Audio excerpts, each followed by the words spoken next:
Hey people, what's up? This is Chissy, and today I'm gonna rate some Disney Channel movies. The first ones that I am gonna talk about are the High School Musical trilogy. These movies are really good and they have a spot in my heart because I literally was raised seeing them. Has memorable songs. Basically, the storyline is the experiences of six teens that are protagonists. In every movie, Troy and Gabriella have problems. Also, the Wildcats have problems of their own. Sharpay is the villain of the story, with air quotes, and Orion wants to be redeemed. 7 out of 10 for the first movie, 9 out of 10 for the second movie, and 6 out of 10 for the third movie. The next movie is Teen Beach movie, the 1 and 2. The first one is about Brady and Mac going to a 60s movie world, and the second movie is the characters from the movie coming to the normal world. Both of them have great songs, but I think I like the first one better for the nostalgia and has a better storyline. But I will remove points of both movies for the poor quality special effects. 8 out of 10 for the first movie and 7 out of 10 for the second movie. The next ones are the Descendants movies. These are a mixture of High School Musical and fairy tales. Basically, the three movies are trying to give more rights to the VKs in Oregon. All three movies have cool songs and good storylines, except for the second one. But all of them have bad quality special effects. 8 out of 10 for the first movie, 5 out of 10 for the second movie, and 9 out of 10 for the third movie. The next movie is Freaky Friday from 2018. This movie is basically Elle and her mom have issues, so they change bodies to understand the other better. This movie has good storyline, cool songs, and the characters are so relatable and is fun to watch. This is my unpopular opinion. This is my favorite Freaky Friday movie of all. 9 out of 10. The next movie is Munich Men. Munich Men is a fun and relatable movie. Also, I think it is a good representation of introverts. The film is about three boys that time travel and they become sort of heroes, and they help people that are being bullied. Has a nice soundtrack. The storyline and the special effects are acceptable for a Disney Channel movie. 10 out of 10. The next film is Wendy Wu. Wendy Wu is basically a Chinese American modern Mulan. The movie is about a girl that is the reincarnation of a warrior, and she needs to defeat an evil force named Jan Lo. For that, they send a Buddhist monk to train her. I think that Chinese movie style suits this movie better than Mulan's live action. Also, for me, this movie is a good representation of Chinese culture, has good characters and an acceptable storyline.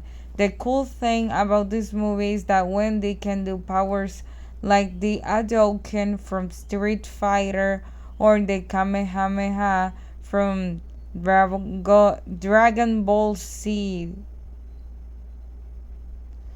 and the healing powers like Disney's Rapunzel, 7 out of 10. The next movie that I'm gonna talk about is Hatching Pete. This is a movie of separation from my point of view. The movie is basically about a guy that has allergies over a rooster suit and gives it to his shy friend. He became really popular at school. What I like the most of this movie is the protagonist. He's really relatable, cool, and fun to watch. At the end, he learns to appreciate himself more. I say this film has a good storyline and even has a Batman reference. It's really cool, 9 out of 10. Next on the list is Phineas and Ferb Across the Second Dimension. This is a cool movie that has a really catchy songs. This movie is about the protagonist and the villain in air quotes going to another dimension and they know Perry's real identity. Also the characters from the other dimension look awesome and the cadence looks badass. 10 out of 10. Now we have the Camp Rock films. These are basically these kids that go to a musical camp and they become pretty friendly towards the Jonas Brothers or Connect Tree. The first one is basically the protagonist goes to this camp and tries to be popular and gets really close to Joe Jonas slash Shane Gray. This guy tries to find a girl that sings well. The second one is basically they have to save the Camp Rock and need to compete with Camp Star. Both of these movies have cool songs and the movie is inclusive.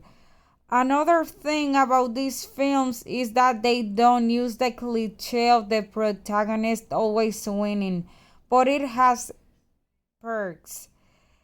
It can get cringy in some scenes and the storylines are pretty basic. Also, I'm not a big fan of the protagonist because the way the way she acts is just not for me. Probably a lot of people saw this movie only because of the Jonas Brothers appears. Then let me tell you something. It's way more enjoyable and funnier seeing the TV show Jonas. 5 out of 10 for the first one and 7 out of 10 for the second one. Now we have That Napped. It's basically a knockoff of a goofy movie but backwards. It's literally the definition of a word we say in Puerto Rican Spanish, zángano. That translates to really dumb. But the dumbest thing in this movie are the villains because they trap the protagonist and her dad to fix a book. As you can guess, this movie has the villain cliche that Disney really likes to use. The person you find the most unlikely to be a villain happens a plot twist, and it looks like that person was a villain all along. 3 out of 10. Now it's time to talk about Hannah Montana the movie. This film is about Miley has to go to her family in Tennessee and she has to learn to appreciate her Miley side. This movie is really good and the revelation that Hannah Montana is Miley I think is a well-made act of separation. But this movie has a fluff moment. The cute cowboy that Pierce wanted to go with Miley on a date didn't recognize her at first when she was Hannah. This film uses the logic of Superman. Instead of a pair of glasses, the item that makes her be another person is the blonde wig. 8 out of 10. The next film is Kim Possible So the Drama. It's basically she has to find a date to prom and ruin Dr. Draken's plans. I think this movie is really good and the fight scenes are awesome. Kim Possible has a cool white suit and gadgets that are really useful. Also, this film has the villain cliche that Disney really likes in Eric, in parentheses, Kim's date, that ends up being a made up gooey goon. Finally, this movie has an unexpected ending. Spoiler alert! Ron and Kim Possible kiss. 8 out of 10. The next film is Lizzie McGuire the movie. It's about a school trip to Italy and she meets Paolo, who is a celebrity. She would have to impersonate a pop star.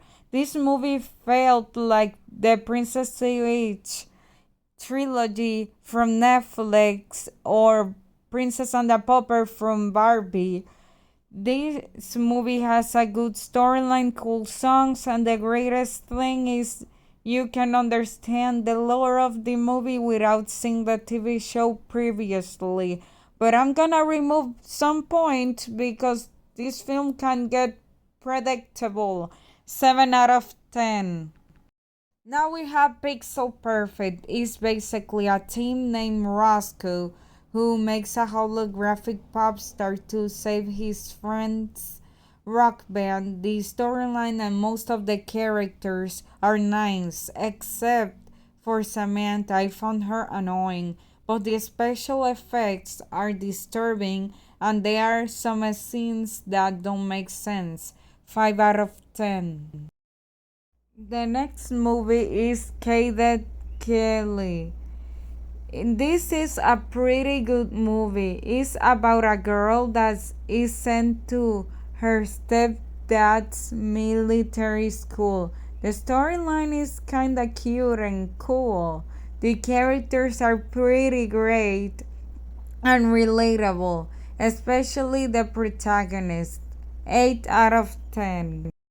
Next is The Luck of the Irish. This film is about a guy that doesn't know about his heritage. And then he finds out that he's part leprechaun. Then someone steals the coin that makes him the luckiest guy. And they gotta find it. I think this movie is good representation of Irish culture. This film has good jokes and cool scenes of basketball. This is a good movie that has some tiny people, but it would be nice if the protagonist was seen in a tiny form on the film like he's shown in the poster of the movie. 8 out of 10. Last but not least, we have Spin. Spin is basically an Indian teen that works in a family restaurant and finds her passion in being a DJ. This movie is good because the protagonist fights for her dream. This film doesn't have the Disney cliches of the evil grandma, but technically the plot twist and villain one has a good storyline and characters. 9 out of 10.